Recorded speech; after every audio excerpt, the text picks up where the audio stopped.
तो एमबी से रिलेटेड अगला वर्ड जिस पर हम चर्चा करने जा रहे हैं वो है एमबी फिक्स। एमबी फिक्स में जो रूट वर्ड है वो फिक्स है। फिक्स का मतलब होता है किसी चीज को किसी स्थान पर, किसी पोजीशन पर टिका देना, लगा देना। अब यहाँ करा एमबी फिक्स। एमबी मतलब दोनों और फिक्स मतलब पोजीशन, एक खास पोजीशन जिस पर टिकाया गया हो। A string that can be used as both prefix and suffix. तो वैसा कैरेक्टर्स, वैसे मतलब कि अक्षरों का समूह जिसको आप प्रीफिक्स के तरह भी यूज कर सकते हो और सफिक्स के तरह भी यूज कर सकते हो, उसी को बोला जाएगा एमबी फिक्स।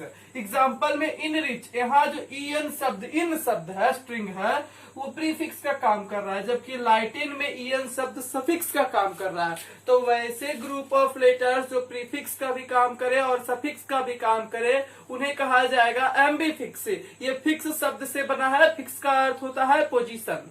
अब आइए फिक्स शब्द को ही ले लेते हैं। अगर मान लो यहाँ पर फिक्स से फिक्सेट कर दिया जाए तो ध्यान रखना, अगर किसी टर्म में ए टी ई जोड़ा जाएगा तो वो वर्ब बन जाएगा अगर उसमें जुड़ा रहेगा तो फिक्सेट का मतलब हो गया टू बिकम फिक्स्ड, यानी निश्चित हो जाना, निर्धारित हो जाना। तो निश्चित होना या निर्धारित होना को हम फिक्सेट कहेंगे। तो एटी लगाने से फिक्स क्या बन गया, वर्ब बन गया। इसको आप दूसरे एग्जांपल में आप ऐसे भी ले सकते हो, ए फिक्स एक वर्ड है, ए फिक्स। तो फिक्स के आगे ए उपसर्ग लगाने से भी ये वर्ब बन जाता है और ए फिक्स का मतलब भी होता है चिपकाना, और फिक्स का मतलब भी चिपकाना ही होता है। तो ए फिक्स हो गया। तो खैर फिक्स को तो हम आगे देखेंगे, अभी हम लोग एमबी वर्ड की ओर चल रहे हैं। एमबी का मतलब तो पता है आप लोगों को। अब ग्राम या ग्राफ, ग्राम या ग्राफ का मतलब होता है अध्ययन। किसी चीज के अध्ययन को हम लोग ग्राम या ग्राफ से डिनोट करते हैं। अब सॉरी, हम लोग एक नया वर्ड, मैं आपके सामने एक नया वर्ड रख रहा हूँ, वो वर्ड है एमबी ग्राम। यहाँ पर रूट वर्ड का काम ग्राम कर रहा है। ग्राम या ग्राफ एक ही चीज होते हैं, लगभग, थोड़ा थोड़ा अंतर अभी हम बताएंगे। तो दोनों का मतलब है राइट, दोनों का ही मतलब क्या है, लिखना। अभी आप समझ जाओ कि ग्राम का मतलब लिखना हो रहा है, तो एमबी ग्राम मतलब ए डिजाइन, एक ऐसा डिजाइन जिसको दोनों तरफ से लिखा जा सकता हो। किधर से, दोनों तरफ से। एमबी का मतलब दोनों, किधर से भी लिखिएगा कोई फर्क नहीं पड़ेगा। उसको 180 डिग्री पर आप घुमा दीजिएगा तो भी आपका कोई फर्क पड़ने नहीं जा रहा है। जैसे एग्जाम्पल में आप देखेंगे, पहले इसका मतलब आप समझ लीजिए। ए design that may be read as the same word usually when rotated through 180 degree। एक ऐसा डिजाइन जिसको 180 डिग्री पर हॉरिजेंटली या वर्टिकली आप जैसे भी घुमा दो उसका अर्थ नहीं बदलेगा, दोनों तरफ से एक जैसा ही पड़ेगा। जैसे हम लोग करते थे ना, 3 अक्षर का मेरा नाम उल्टा सीधा एक समान। तो इस टाइप से ऐसे स्ट्रिंग जिनका उल्टे तरफ से और सीधे तरफ से हम लोग एक ही अर्थ निकाले। मान लो यहाँ पर लिखा गया लॉल। लॉल मतलब हम फेसबुक पर यूज करते हैं, लिखा होता है लॉट्स ऑफ लाफ। तो यहाँ पर आप इस तरफ से आओ चाहे इस तरफ से आओ, किसी भी तरफ से आओगे तो इसको यही पढ़ा जाएगा। इस तरह के स्ट्रिंग को, इस तरह के कैरेक्टर्स को एमबी ग्राम कहा जाता है, जिसको आप उल्टा सीधा एक समान बोलते हो। यहाँ पर एक रूट वर्ड आया, कौन सा नया वर्ड आया, ग्राम, या इसको आप और किससे रिप्रेजेंट कर सकते हो, ग्राफ से। थोड़ा थोड़ा अंतर है, आगे समझ में आएगा, एग्जाम्पल्स पड़ेगा तो। अब ऐसे आप यहाँ पर एक वर्ड लेते हो ग्राम से रिलेटेड, तो आपके मन में आना चाहिए कि ग्राम से तो सर ग्रामर बना है, तो ग्रामर क्या हो गया। ग्रामर मतलब रूल्स फॉर राइटिंग। ग्राम मतलब लिखना हुआ ना, और ग्रामर का मतलब क्या हो गया, rules for using the written word. यानी कि आप कोई भी शब्द लिखते हो, rules for using the written word. किसी भी नए लिखे गए शब्द को, जैसे कोई भी शब्द हम लिखते हैं, वो नाउन होता है, प्रोनाउन होता है, वर्ब होता है, एडजेक्टिव होता है, ऐसा कुछ होता है, तो उसको यूज करने के लिए जिन नियमों का हम पालन करते हैं उन्हीं नियम को क्या कहते हैं, ग्रामर। ग्रामर इसीलिए इसका नाम पड़ा, ग्राम से बना ग्रामर। अभी आप जरा सा एक और वर्ड देख लो यहाँ पर, मान लो रहता पैराग्राफ।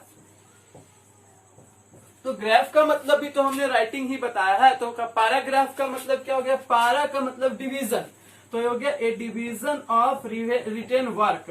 पैरा का मतलब होता है डिवीजन, तो पैराग्राफ का मतलब हो गया डिवीजन ऑफ रिटेन वर्क। किसी लिखे गए काम को जब हम डिवाइड कर देते हैं अलग अलग पैरा में तो उसे कहते हैं कि वो पैराग्राफ हो गया। तो पैरा का मतलब भी होता है डिवीजन, तो डिवीजन ऑफ रिटन वर्क, लिखे गए काम के डिवीजन को हम पैराग्राफ कहेंगे। अभी ढेर सारे वर्ड हम ग्राम और ग्राफ से रिलेटेड लेकर आ रहे हैं। जैसे कि नया वर्ड यहाँ देखो आप, कार्डियोग्राम। पिछले क्लासेस में हमने बताया है कि कार्डियो जो रूट वर्ड है वो हृदय से संबंधित है। कार्डियो का मतलब होता है हार्ट, हार्ट से संबंधित को कार्डियो से रिलेट करते हैं। तो कार्डियोग्राम का मतलब होगा, ग्राम का मतलब राइटिंग, तो राइटिंग यहाँ पर आप लिख सकते हो writing made by the heart monitor.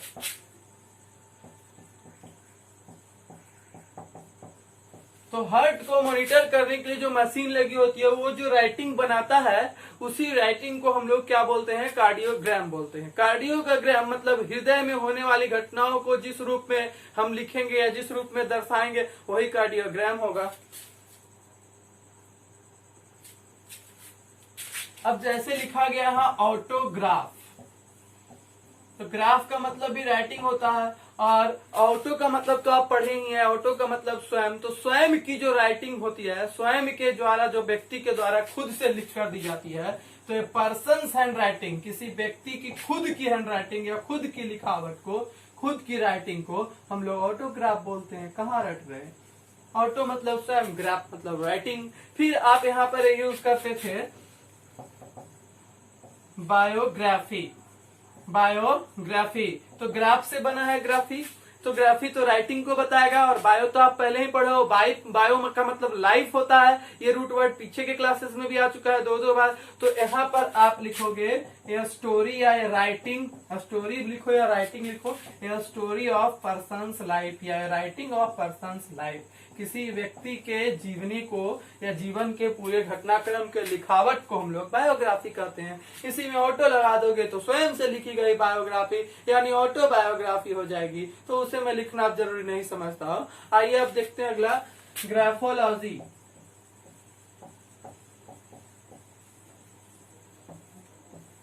The next word is graphology. हम लोग अब ग्राफोलॉजी पर चर्चा करते हैं। तो लॉजी का मतलब होता है स्टडी और ग्राफ का मतलब राइटिंग, तो राइटिंग की स्टडी को हम लोग ग्राफोलॉजी कहेंगे। और इसी को ऐसे आप समझिए, the study of hand writing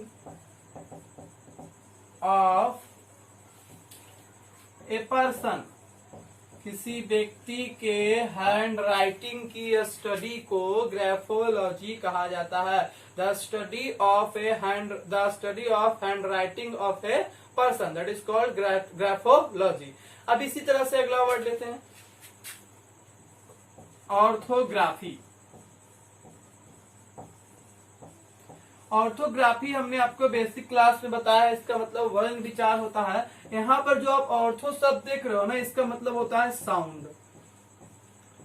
तो साउंड के स्टडी को, किसी भी लैंग्वेज में जो साउंड्स आते हैं उन साउंड्स के स्टडी को ऑर्थोग्राफी कहा जाता है। तो ऑर्थोग्राफी को अगर आप मतलब इन वर्ड्स अगर लिखना चाहें तो लिखेंगे writing words with correct spelling, writing words with correct spelling, ये होता है। यानी शब्दों को लिखना, उसके सही स्पेलिंग के साथ शब्दों को लिखना, उच्चारण सुने और उसके सही स्पेलिंग के साथ उस शब्दों को लिखने, इसी को हम लोग बोलते हैं ऑर्थोग्राफी। और ऑर्थोग्राफी को कहा जाता है वर्ण विचार। आगे देखते हैं।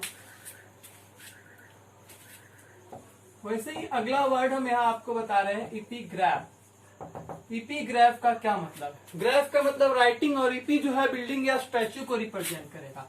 तो मतलब होगा ए सेइंग, ये पार्ट ऑफ लैंड को भी बताता है, यानी भूभाग को बताता है ईपी। तो ईपी शब्द जो है भूभाग को बताता है, इसी से ईपी सेंटर भी बना है। आगे आप पढ़ेंगे धरती से रिलेटेड या पार्ट ऑफ लैंड से रिलेटेड चीजों को ईपी से दर्शाते हैं। तो a saying written on a statue और बिल्डिंग,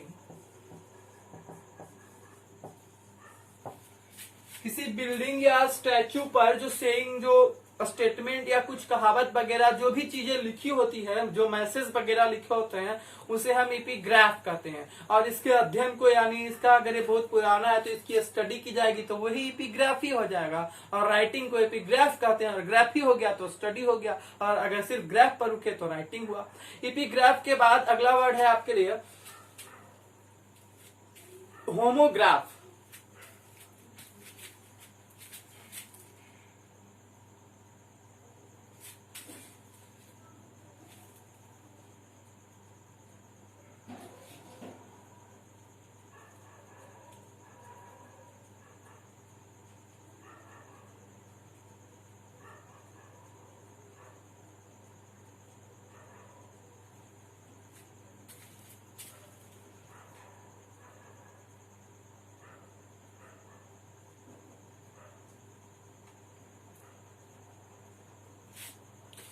तो इस प्रकार से अगर अब कहीं ग्राफ आता है तो उसे समझना आसान होगा कि कुछ कुछ चीजों, किसी लिखावट के बारे में चर्चा होगी तभी ग्राम शब्द का प्रयोग किया जाएगा।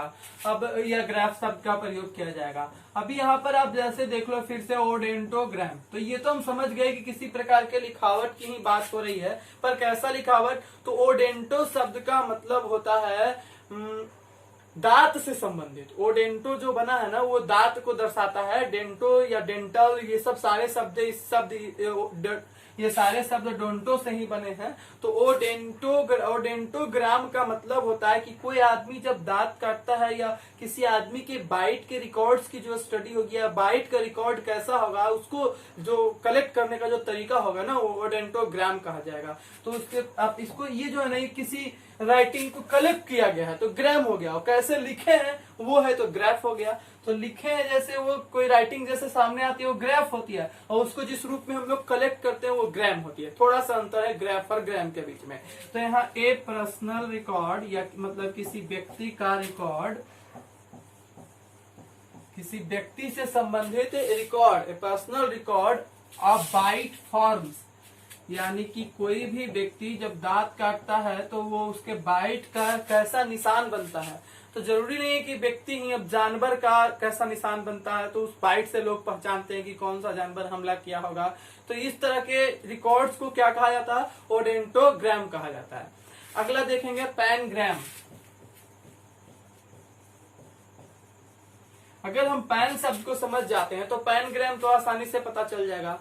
तो पैन का मतलब आप समझते होंगे तावा, जिसमें मतलब यहाँ पर पैन का मतलब हो रहा है कि जिसमें सारे चीज एक साथ आ जाए।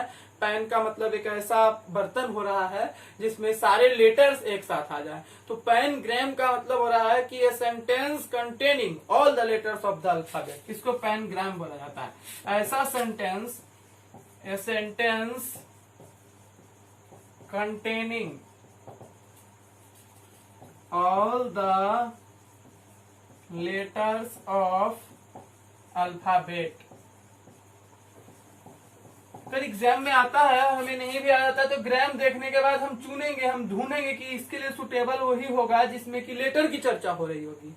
तो पैनग्राम का मतलब है sentence containing all the letters of alphabet, एक ऐसा सेंटेंस जिसमें अल्फाबेट के सभी लेटर्स आ जाते हो उसे पैनग्राम कहा जाता है। उस तरह के सेंटेंस को पैनग्राम कहा जाता है।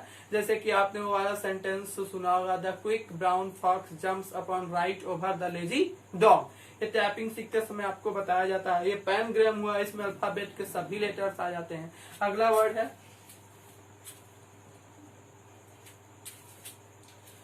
आइए तो अब यहाँ से ग्राम की कुछ और एग्जांपल्स देखते हैं। जैसे कि यहाँ आप देख रहे होगे पेडोग्राम।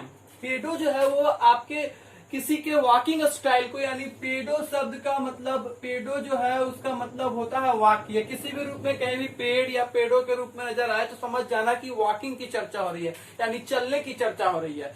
तो जैसे ही आप पेडो लिखे तो आप चलने की बात कर रहे हो, और ग्राम, ग्राम उसको रिकॉर्ड करेगा। तो ये रिकॉर्ड मेड बाय पेडोग्राफ। तो पेडोग्राफ क्या होगा? An instrument for recording walking style. तो ये इंस्ट्रूमेंट होता है, और इंस्ट्रूमेंट जिस रूप में रिकॉर्ड कर, देखिए जो इंस्ट्रूमेंट जो काम करता है वो ग्राफ है, और जो उसको रिकॉर्ड करता है वो ग्राम है। तो gram is a record of writing and graph is itself writing. तो जो खुद लिखा हुआ है वो ग्राफ है, और जो उसको रिकॉर्ड किया है वो ग्राम है। हालांकि दोनों राइटिंग है, जो रिकॉर्ड है वो ग्राम है और जो लिखा हुआ है वो ग्राफ है, लेकिन दोनों राइटिंग को बता रहा है। अब समझो यहाँ पर कि an instrument for recording walking style, तो जिस इंस्ट्रूमेंट से हम किसी के वॉकिंग स्टाइल को रिकॉर्ड करेंगे वो पेडोग्राफ होगा, और जिस रूप में वो जाकर के रिकॉर्ड बनेगा उस रिकॉर्ड को पेडोग्राम कहेंगे, और जिससे रिकॉर्ड करेंगे उसको पेडोग्राफ कहेंगे, वॉकिंग स्टाइल को। अब ये पेलमाइटोग्राम का मतलब क्या होता है, तो पेलमाइटो शब्द जो है ना हमारे फुट को दर्शाता है, और ग्राम शब्द दर्शाता है प्रिंट को।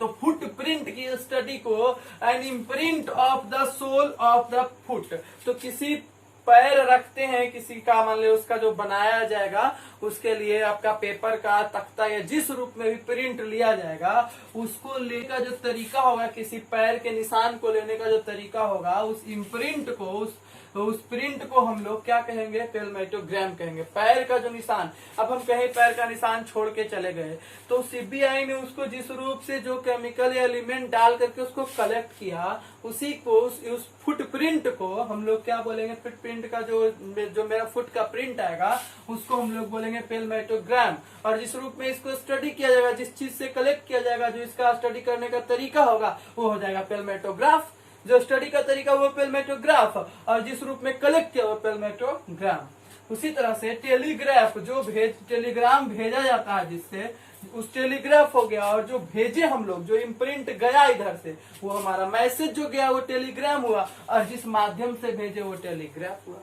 तो जिस रूप में रिकॉर्ड्स रहते हैं उसे ग्राम कहा जाता है, और जैसे रिकॉर्ड्स बनाए लिखा जाता है उसे ग्राफ कहा जाता है। दोनों ही राइटिंग को बताते हैं, एक रिकॉर्ड रखता है दूसरा उसको क्रिएट करता है। जो क्रिएट करता है वो ग्राफ, और जो रिकॉर्ड रखता है वो ग्राम। इस तरह से ग्राम और ग्राफ जहां भी नजर आए आप समझ लेना कि वहां लिखने की बात हो रही।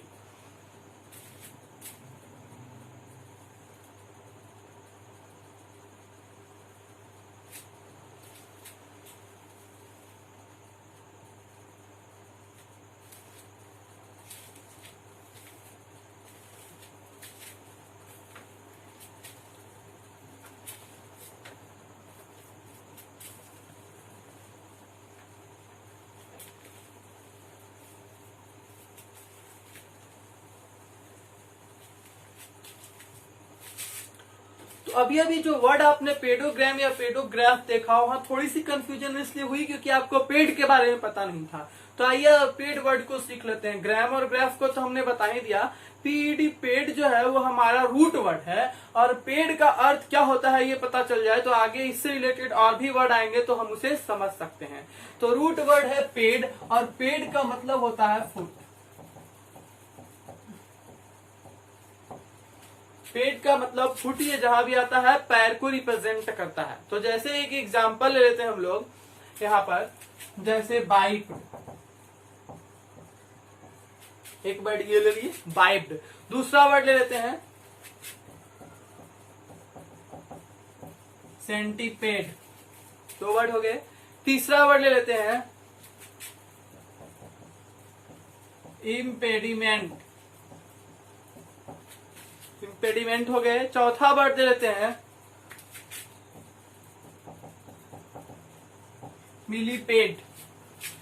एक और वर्ड ले लेते हैं पेडल। 5 और कलेक्ट हो सकते हैं, जगह है यहाँ, तो पेडलर।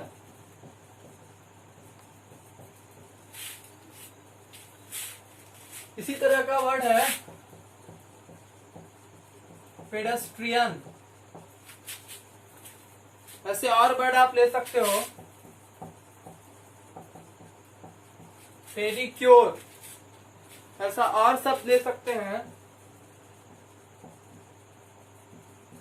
क्वाड्रूपेड। और वर्ड आप ले सकते हैं ट्राइपॉड।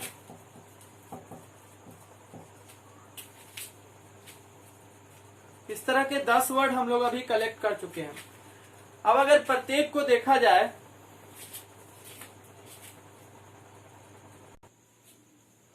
अब इसको अगर हम 1 बाय 1 समझने का प्रयास करें तो बाई का मतलब 2 होता है, तो इसको आप बोल सकते हो ए क्रिएचर विथ 2 फीट,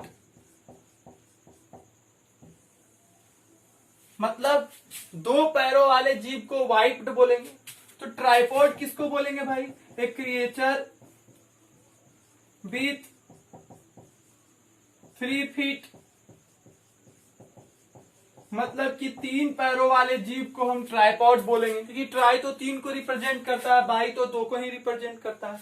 वैसे ही अगर सेंटीपेड पूछा जाए तो एक क्रिएचर विथ, तो सेंचुरी इसी से बना है, विथ 100 फीट, यानी कि जिसके पास 100 पैर होंगे, वैसा कोई जीव होगा, वैसा क्रिएचर होगा, तो उसको सेंटीपेड बोलेंगे। क्वाड्रूप्ड किसको बोलते हैं, तो एक क्रिएचर विथ 4 लेग्स,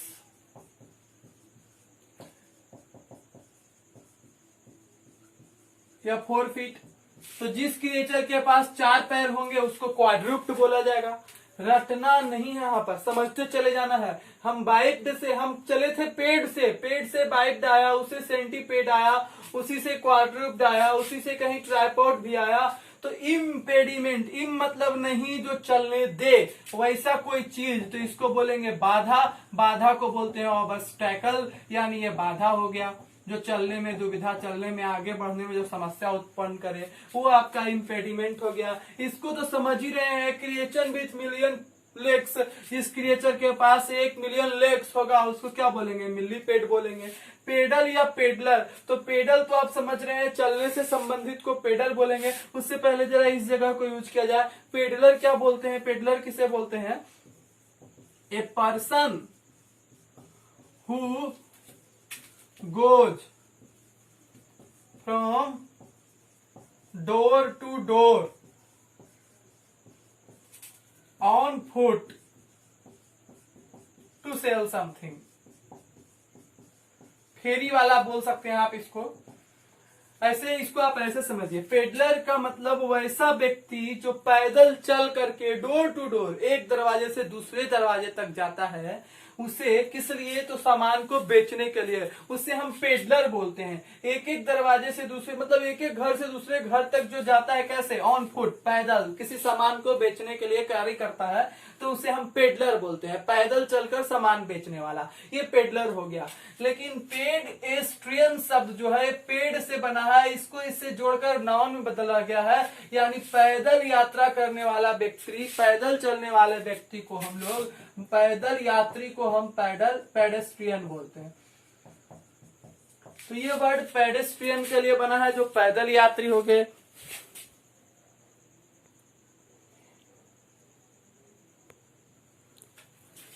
तो पेडेस्ट्रियन जिसका मतलब हम पैदल यात्री बता रहे हैं, कैसे हुआ समझिए। पेड का मतलब तो वॉक हो गया, और स्ट्रियन जो है वो स्ट्रीट शब्द से बना है, तो वॉक ऑन फुट के लिए पेडेस्ट्रियन हो गया।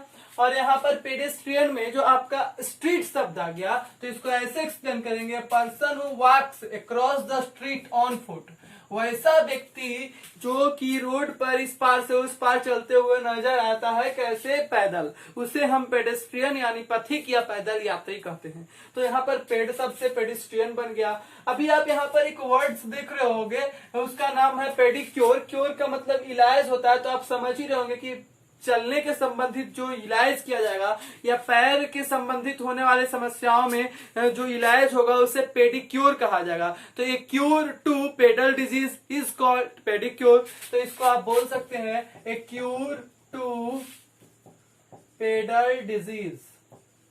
अब ये कुछ भी हो सकता है, मान लीजिए पैर फूल गया है, चलने में दिक्कत आ रही है, तो उस तरह का जो प्रॉब्लम होगा उसको ट्रीटमेंट जिस तरह से हम करेंगे वो कहलाएगा pedicure, a cure to pedal disease. Pedal का मतलब अपने आप समझ गए होंगे, पेडल का मतलब रिलेटेड टू लेग या रिलेटेड टू फुट, क्योंकि ये पहले ही बता चुके हैं हम, जिसमें एयर लग जाता है वो एडजेक्टिव हो जाता है और वो संबंध को बताता है, तो पेडल हमारा बन गया। अब आप देखो कोई भी वर्ड पेड से रिलेटेड है जो आपको प्रॉब्लम दे सकेगा, जवाब है नहीं। यानी कि हम लोग पेड शब्द सिर्फ जान गए, तो चलने से रिलेटेड अब जहां भी पेड़ आएगा हम समझ जाएंगे कि अगर रूट वर्ड पेड़ है तो इसमें बात चलने की हो रही होगी। रटना नहीं, थोड़ा सा आपको कंसंट्रेट करके 2 बार 3 बार पढ़ना है, एक जगह कॉपी में कलेक्ट करना है कि यहाँ पर पेड़ के बारे में ही सारे वर्ड्स हम लिखेंगे, वो बिल्कुल रिवीजन में रहेगा और याद हो जाएगा। फिर चलते हैं अगले वर्ड में।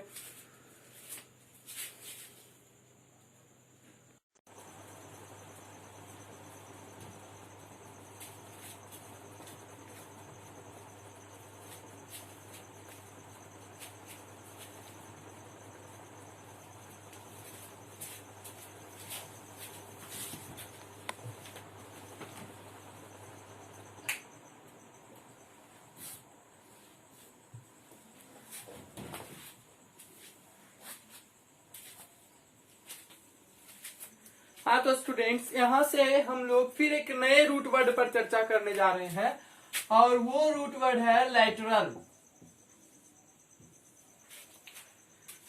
लैटरल जो है वो लैटरस शब्द से, लैटिन शब्द से बना है, जिसका अर्थ होता है साइड या बिलोंगिंग टू साइड, यानी किसी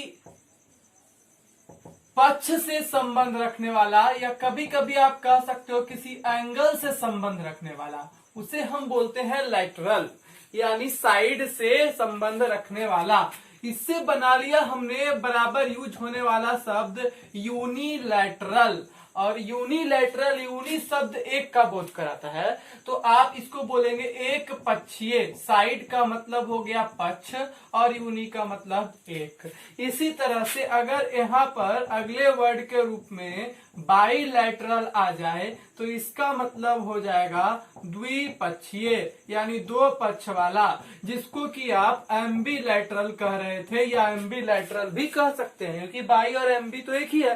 तो अभी भी मैं एम्बी से रिलेटेड वर्ड वही बता रहा हूं, उसमें ये आपका एम्बीलैटरल के साथ लैटरल वर्ड बाईलैटरल में भी आ गया। तो एम्बी के साथ भी है और अलग से भी लैटरल है। अभी लैटरल से रिलेटेड अगला वर्ड हम लोग अगर ले लेते हैं क्वाड्रिलैटरल, चतुर्भुज के रूप में आपका ये यूज होता है मैथ में। तो साइड का मतलब तो भुजा ही हो गया ना, तो क्वाड्रिलैटरल का आप चतुर्भुज भी बोल सकते हैं या चतुर्पक्षीय भी बोल सकते हैं, चार भुजाओं वाला या चार पक्षों वाला, ये हो गया क्वाड्रिलैटरल। लैटरल एक एडजेक्टिव है, इसके साथ प्रीफिक्स जुड़ रहे हैं यूनिलैटरल, एम्बीलैटरल, बाईलैटरल, क्वाड्रिलैटरल। इसी तरह से अगर यहाँ पर आप समझो कि अभी मल्टीलैटरल आ जाएगा, हर वर्ड को अब रटना पड़ेगा क्या। मल्टीलैटरल मतलब बहुपक्षीय, अनेक पक्षों से जुड़ा हुआ, तो ये मल्टीलैटरल हो गया।